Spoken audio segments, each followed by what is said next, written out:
ہاں بس یہاں سے ایک ہوٹل میں جائیں گے، کچھ ریلیکس کرنے کے بعد وہاں سے پھر فلائٹ ہے۔ وہ موبائل پر دوسری طرف داد سے بات کرتا ٹریفک میں رکا ہوا تھا۔ میں کچھ کام سے مری جا رہا ہوں۔ وہ نور کے بالوں پر ہاتھ پھیرتا بولا، ہاں تم جاؤ، پر رہائش کہاں کرو گے؟ وہ ونڈو سے باہر دیکھتا کلائی میں ٹائم دیکھنے لگا۔ کافی لیٹ ہو رہے تھے، وہ سوچ کر لب بھینچ گیا۔ رہائش کا کوئی مسئلہ نہیں ہے، شیر کہہ رہا ہے اس کا وہاں گھر ہے، پر میں نے انکار کر دیا ہے۔ سوچ رہا ہوں فلیٹ لے لوں، وہاں مستقبل کا بھی سوچنا ہے۔ اگر کل کلا میں نہ رہا تو میرے بچوں کے پاس اپنا تو گھر ہو، اور وہ ایک نہ ہو، میں چاہتا ہوں ان کے پاس تین گھر ہوں، تاکہ ضرورت کے وقت وہ ایک کو بیچ دیں تو دوسرا موجود ہو۔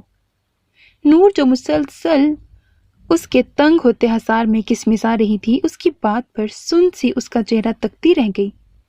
کیا بکواس کر رہے ہو داد؟ ہوش میں تو ہو، یا آ کر تمہارے ہوش ٹھکانے لگاؤں؟ یکایک برہان اس کی بکواس پر گرج اٹھا۔ اس کی رگوں میں خون آگ کی طرح گردش کرتا اسے جیسے جلانے لگا تھا۔ داد؟ نور کی سسکی نگلی۔ داد نے اپنے ہاتھ اس کے لبوں پر رکھ دیے۔ بکواس نہیں کر رہا بھائی، حقیقت بتا رہا ہوں۔ ہماری زندگی کا بھروسہ مت کیا کریں۔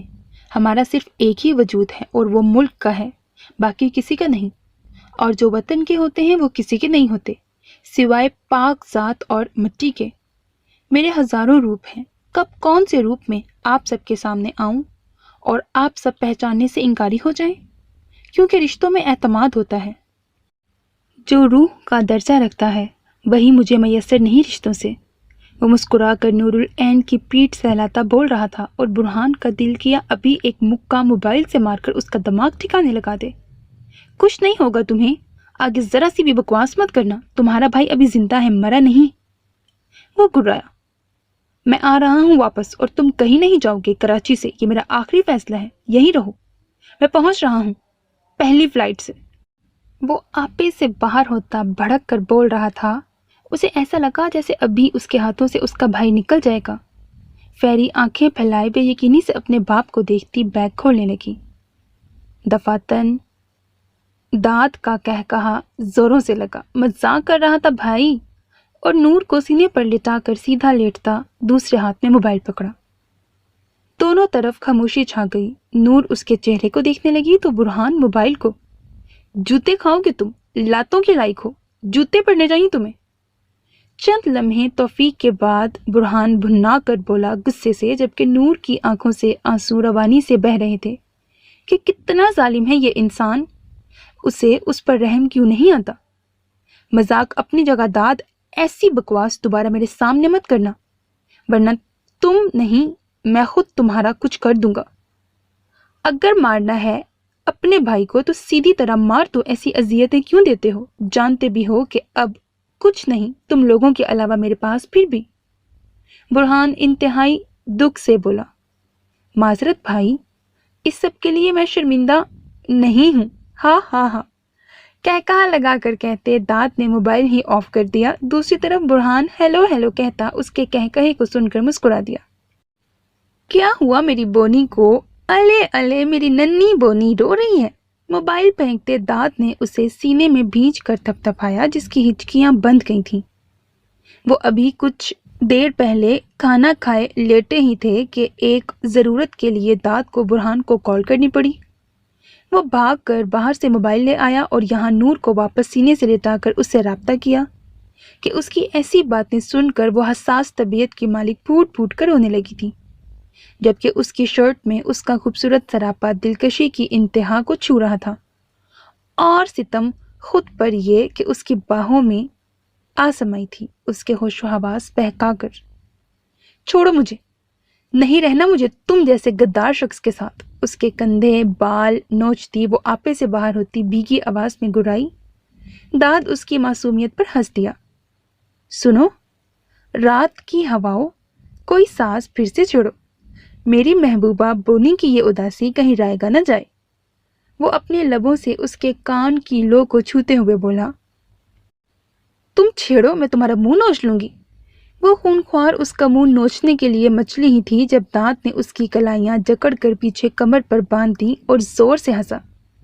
ایک تو اتنی سی ہو جیسے بیوی نہیں بچی گود لی ہے۔ اوپر سے گزب خدا کا موم سی ہو، جیسے ہاتھ لگانے سے پگھل جاؤ گی۔ اس کے گالوں کو چھونے کی کوشش میں اس پر جھکتا بولا، جبکہ نور پیچھے کو اپنی گردن کیے اس کی ہر کوشش کو ناکام کر گئی تھی۔ وہ یہ ظلم دیکھتا لب دبا گیا۔ یہ مجھے گالیاں دینا بند کرو، میں تمہاری طرح بے شرم نہیں کہ پگھل جاؤں۔ میں آج سچ میں تمہیں قتل کر دوں گی۔ وہ اپنی کلائیاں چھڑوانے کی کوشش میں نڈھال سی ہو رہی تھی۔ استغفر اللہ، تمہیں گالیاں کون دے رہا ہے میری بونی؟ تم تو میری جان ہو، دشمنی جان ہو۔ اچھا اب لڑنا بند کرو، میں اپنی بونی کو شعر سناتا ہوں۔ قسم سے جب بات نہیں ہوتی تھی تو یہی شعر پڑھ کر آہیں بھرتے وقت گزاری کرتا تھا۔ اب تو میں آدھا شاعر ہوں، یقین کر لو۔ یہ الگ بات ہے کہ شاعری اپنی نہیں۔ وہ اٹھ کر بیٹھتا، اسے اپنے حصار میں لے کر بیٹھا اور اس کے مچلنے پھڑپھڑانے کو اثر میں لیے بغیر بلینکٹ اپنے گرد لپیٹ لیا، جبکہ وہ اس کی باہوں کے حصار میں اندر سینے سے لگی بیٹھی تھی۔ اداس چہرہ، مخمور آنکھیں، زلف غزل کی لام جیسی ہے، ایک لڑکی میٹھی دھن سی، وہ صوفیانہ کلام جیسی۔ وہ اندر اس کے بالوں کو چھو کر بولا۔ نور اپنا مکہ اس کے سینے پر مار کر چہرہ اس میں چھپا گئی۔ ابھی سنو ظالم حسینہ، تمہارے بنا یہ دھڑکنا ہی نہیں چاہتا، یقین مانو کچھ پاگل سا ہے دل میرا۔ وہ اس کا چہرہ اپنے ہاتھوں میں بھر کر بے خودی کے عالم میں اسے دیکھ رہا تھا۔ بونی، اسے خاموش دیکھتے داد نے گمبھیر لہجے میں اسے پکارا۔ وہ سانس روکے مٹھی میں بلینکٹ کو جکڑے اس کے سینے میں سمٹ کر چھپنے لگی۔ ڈر لگتا ہے اب، بھیگی بھاری آواز میں وہ سسکی بھر کر بولی۔ مجھے چھوڑ کر مت جائیے گا داد، میں نہیں جی پاؤں گی آپ کے بغیر۔ میں دنیا کی سب سے بیوقوف لڑکی ہوں، مان لیتی ہوں۔ اگر آپ نے اکیلا کیا تو یہ بیوقوف لڑکی بدگمانیاں پال لے گی اور کسی کے سمجھانے سے بھی نہیں سمجھے گی۔ اس کی باتیں داد کے دل کو لگیں کہ اس نے حصار تنگ کرتے اسے خود میں بھیج کر گہرا سانس فضا میں بھرا۔ میں کہیں نہیں جا رہا جانا۔ اس کے علاوہ وہ کوئی دلاسا نہیں دے سکا، کیونکہ جانتا تھا انسان کوئی حیثیت، کوئی مقام نہیں رکھتا جس پر مان، بھروسہ، اعتماد رکھا جائے۔ ان تمام تر احساسات کے لیے تو ایک ہی ذات ہے جس سے سب مانتے ہیں، وہ پاک پیاری ذات جو سب کا مالک، رحمان، رحیم ہے۔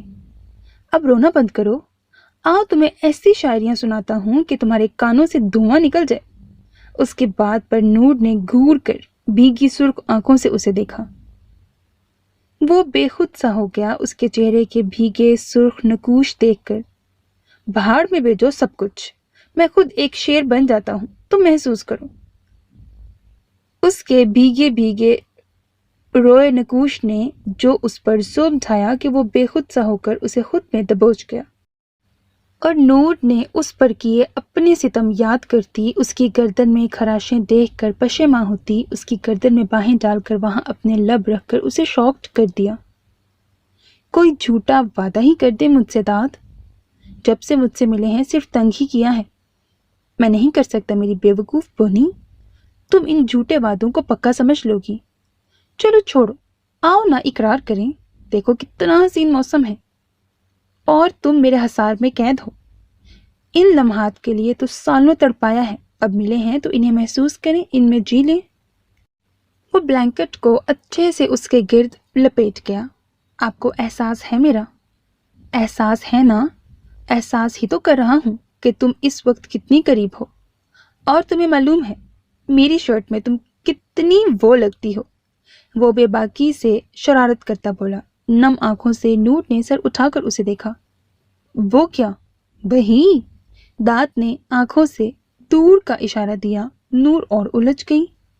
وہی کیا؟ نور نے بھی دور کا اشارہ دیتے پوچھا۔ چھوڑو، تم نہیں سمجھو گی، اگر سمجھ بھی گئی تو فوت ہو جاؤ گی۔ مسکراہٹ دباتے اس نے کہا اور سیدھا لیٹ گیا، جبکہ نور نے اس کے سینے پر بازو رکھ کر وہاں اپنی تھوڑی ٹکا دی اور اس کی آنکھوں میں دیکھا۔ نہیں، میں سمجھ جاؤں گی اور فوت بھی نہیں ہوں گی، مجھے بتاؤ کہ میں کیا لگتی ہوں تمہاری شرٹ میں۔ اس کی بات سنتے داد نے گہرا سانس بھرا اور لب دانتوں میں دبا کر اس کی کمر کے گرد حصار تنگ کر دیا۔ کان قریب لاؤ، اس کے اشارے پر نور نے پہلے آنکھیں پھیلائیں، پھر لب بھینچ کر کچھ سوچتے کھسک کر اس کے چہرے کے قریب آتی کان اس کے لبوں کے پاس کیا۔ داد بمشکل اپنا کہکہا دبائے بیٹھا تھا اور جان بوجھ کر اس کے کان میں بے باک بات کہہ دی کہ نور کا شرم سے چہرہ سرخ انگارہ ہو گیا۔ داد، تم بےہودہ انسان! اس کی بات سنتے ہی وہ غصے سے چیخ پڑی۔ ہاں، کہا تھا رہنے دو، تم برداشت نہیں کر سکتی، پر تمہیں نہ بے وقوف بونی کون سمجھے کہ شوہر سے ضد نہیں۔ اس کا جملہ ابھی مکمل ہی نہیں ہوا تھا کہ اس کا گھومتا مکہ سیدھا اس کے گال پر پڑا۔ داد کی آنکھیں پھیل گئیں۔ بونی؟ اس کے صدمے سے آواز گونجی، پر نور العین پر کوئی فرق نہیں پڑا۔ وہ تو ابھی تک کانوں کی لو تک سرخ تھی اور کھا جانے والی نظروں سے اسے دیکھتی مارنے کی حد تک آ گئی۔ بے شک بے وقوف ہوں، کچھ بھی ہوں، اور دنیا سے کچھ سیکھا ہو یا نہ ہو، اتنا جان گئی ہوں کہ تم ایک گھٹیا بےہودہ فضول قسم کے شخص ہو۔ تمہیں لڑکیوں سے بات کرنے کی ذرا تمیز نہیں ہے۔